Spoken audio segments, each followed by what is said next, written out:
આભા card. ટેકનોલોજીના જમાનામાં ઘણું બધું સંભવ છે, જેમ કે પોતાના અને પોતાના પરિવારના આરોગ્ય સાથે જોડાયેલ માહિતી કમ્પ્યુટર અથવા તમારા ફોનમાં સુરક્ષિત રાખવી. આભા કાર્ડનું ખાતું કે Ayushman Bharat health account number 14 આંકડાનો હોય છે અને આયુષ્માન ભારત ડિજિટલ મિશન અંતર્ગત આવે છે. તેને કોઈ પણ ખોલાવી શકે છે. આવો પહેલા આપણે આભા કાર્ડ એટલે કે આભા ખાતું ઓનલાઈન ખોલવાની રીત જોઈએ. આભા ખાતું ઓનલાઈન ખોલવા માટે કમ્પ્યુટરમાં ગૂગલ સર્ચ બારમાં આભા ટાઈપ કરો અને નેશનલ હેલ્થ ઓથોરિટીની અધિકૃત સાઇટ ઉપર જાઓ. આભા કાર્ડ બનાવવા માટે તમે આધાર કાર્ડ અથવા ડ્રાઇવિંગ લાયસન્સનો ઉપયોગ કરી શકો છો.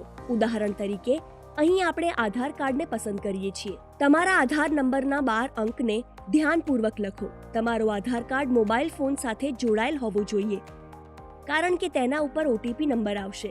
તમારો આધાર કાર્ડ નંબર અને તેના સાથે જોડાયેલ માહિતીનો ઉપયોગ કરવામાં તમને કોઈ સમસ્યા નથી તેની મંજૂરી આપો. કેપ્ચા જુઓ અને સાચો જવાબ લખો. આ રીતે આધારની પુષ્ટિ કર્યા પછી નેક્સ્ટ ઉપર ક્લિક કરો.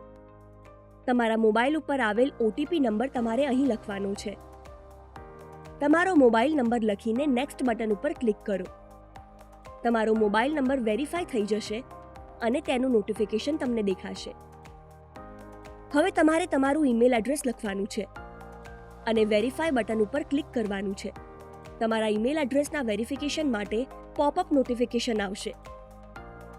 પછી તમારે તમારું ઈમેલ ઓપન કરીને ઇનબોક્સ મેલમાં વેરિફિકેશન માટે આવેલા મેલને ઓપન કરવાનો છે અને લિંક ઉપર ક્લિક કરવાનું છે.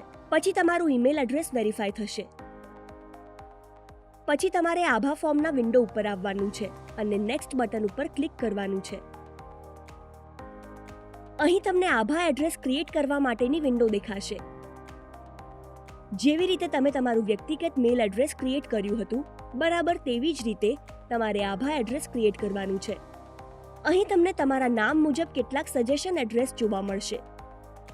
તમે આ એડ્રેસમાંથી પણ પસંદ કરી શકો છો અથવા તમે એડ્રેસ કસ્ટમાઇઝ કરી શકો છો. હવે તમારે ક્રિએટ આભા બટન ઉપર ક્લિક કરવાનું છે. તમારું આભા કાર્ડ તૈયાર થઈ ગયું છે. તમે તેને ડાઉનલોડ કરીને અથવા પ્રિન્ટ કરીને તમારી પાસે રાખી શકો છો. આવો આભા કાર્ડને સમજીએ. આ તમારો 14 અંકનો ખાતા નંબર છે અને આ તમારું વિશિષ્ટ આભા એડ્રેસ છે.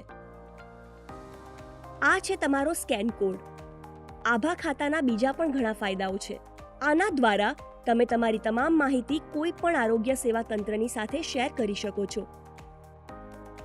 યાદ રાખો, આના કારણે તમને સારવારમાં કોઈ સુવિધા કે ફાયદો નહીં મળે, પરંતુ આનો હેતુ તપાસના રિપોર્ટ્સ, ડોક્ટરનું પ્રિસ્ક્રિપ્શન અને આરોગ્ય સંબંધિત માહિતીઓને ડિજિટલ રીતે સુરક્ષિત રાખવાનો છે, જેના દ્વારા ડોક્ટરને તમારી પરિસ્થિતિનું મૂલ્યાંકન કરવામાં મદદ મળશે. અને મહત્વનો મુદ્દો એ છે કે મોબાઈલ નંબર ઉપર તમે પરિવારના 6 લોકોના અલગ અલગ આભા એકાઉન્ટ બનાવી શકો છો. સરકારી હોસ્પિટલોમાં ઓપીડી રજિસ્ટ્રેશન માટે પણ આભા સ્કેન કોડનો ઉપયોગ કરી શકાય છે. તો જોયું તમે, આભા કાર્ડના કેટલા બધા ફાયદા છે. અને એટલું જ નહીં, આમાં તમારી માહિતી એકદમ સુરક્ષિત અને ગુપ્ત રીતે રાખવામાં આવે છે અને તમારી મંજૂરી વિના કોઈને પણ શેર કરવામાં આવતી નથી. તો જરા પણ મોડું કર્યા વગર આજે જ તમારું આભા કાર્ડ બનાવી લો.